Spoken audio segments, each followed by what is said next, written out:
90% of people are going to hate what I'm about to say next, but here's the truth. Being good might just be the most dangerous thing you can do. We've been taught since childhood that kindness, selflessness, and morality are the ultimate virtues, that being a good person will lead to a fulfilling and successful life. But what if I told you that this obsession with goodness can backfire in ways you never imagined? What if the very traits we admire, like empathy, generosity, and honesty, can become tools for manipulation, self-destruction, and even tyranny? From Machiavelli's ruthless political strategies to Dostoevsky's tragic heroes and Orwell's chilling warnings about the corruption of ideals, history and philosophy are filled with examples of how goodness can lead to chaos, oppression, and personal ruin. So, before you pride yourself on being the nice guy or the moral compass, let's dive into the dark side of morality and why sometimes being good is the worst thing you can do. Let's start with a hard truth. The belief that you're a good person can be one of the most dangerous illusions you can harbor. Why? Because it creates a sense of moral superiority that blinds you to your own flaws and the unintended consequences of your actions. Take Dostoevsky's The Idiot, for example. The protagonist, Prince Mishkin, is the epitome of goodness, pure, innocent, and selfless. Yet, his inability to navigate the complexities of human nature leads to tragedy. His goodness doesn't save anyone. Instead, it becomes a catalyst for destruction. This is the paradox of morality. When you believe you're inherently good, you stop questioning your actions. You assume that your intentions justify the outcomes, even when those outcomes are harmful. This is where Machiavelli's The Prince comes into play. Machiavelli famously argued that it's better for a leader to be feared than loved, not because he advocated for cruelty, but because he understood the dangers of blind idealism.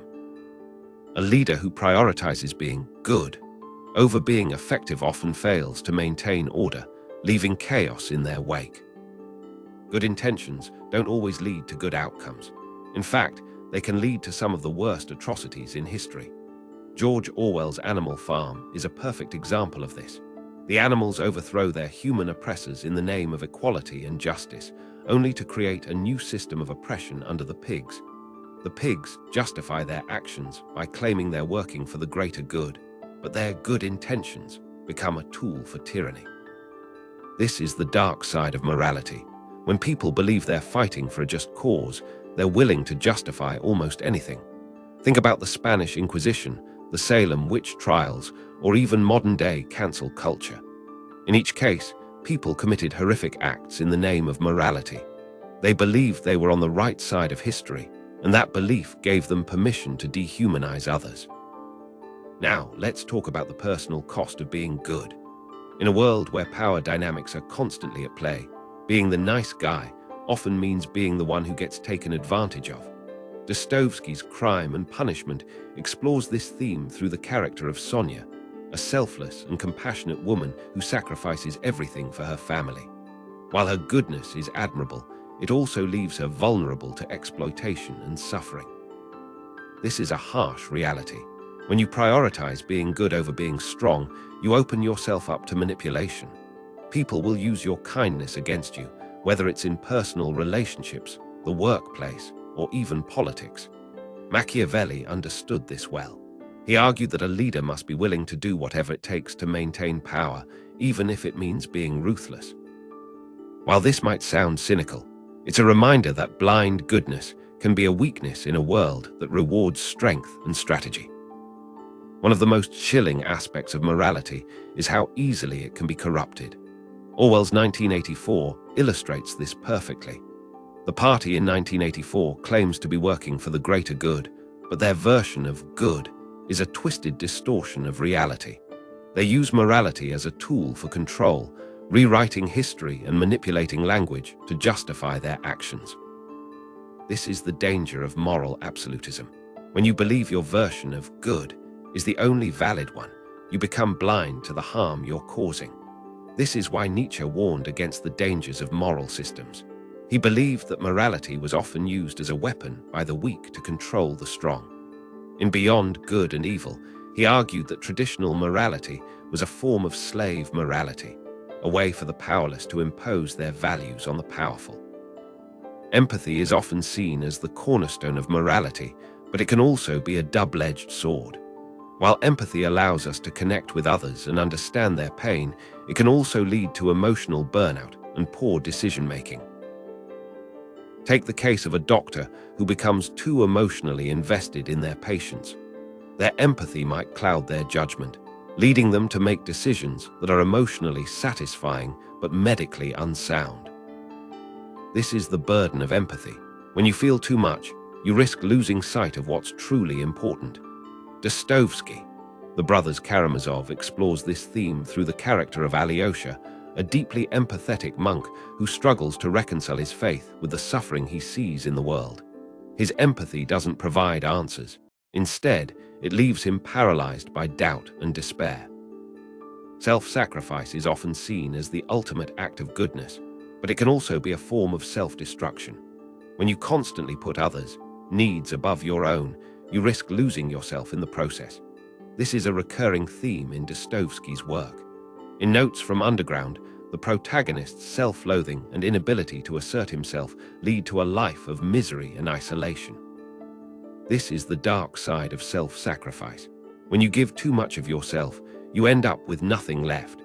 Machiavelli would argue that this is why a leader must prioritize their own survival and success. While this might seem selfish, it's a reminder that you can't help others if you're not in a position of strength. One of the most insidious aspects of morality is its inherent hypocrisy. We like to think of morality as a universal standard, but in reality, it's often shaped by power dynamics and cultural norms. Take the concept of justice, for example. In theory, justice is about fairness and equality, but in practice, it's often used to justify inequality and oppression. Orwell's Animal Farm illustrates this perfectly. The pigs claim to be working for the greater good, but their version of justice is anything but fair. This is the hypocrisy of moral systems. They often serve the interests of the powerful while claiming to protect the weak. Fear is a powerful motivator, and it often plays a key role in shaping moral systems. In 1984, the party uses fear to control the population, creating a society where even thoughts are policed. This is the dark side of morality. When fear is used to enforce compliance, morality becomes a tool for oppression. Machiavelli understood this well. He argued that fear is a more effective tool for maintaining power than love, not because he advocated for cruelty, but because he recognized the role of fear in human behavior. This is a reminder that morality is often shaped by power dynamics, and that fear can be just as influential as love in shaping human behavior. So, what's the solution? Does this mean we should abandon morality altogether? Not necessarily. The key is to recognize the limitations of morality and to approach it with a sense of flexibility and humility.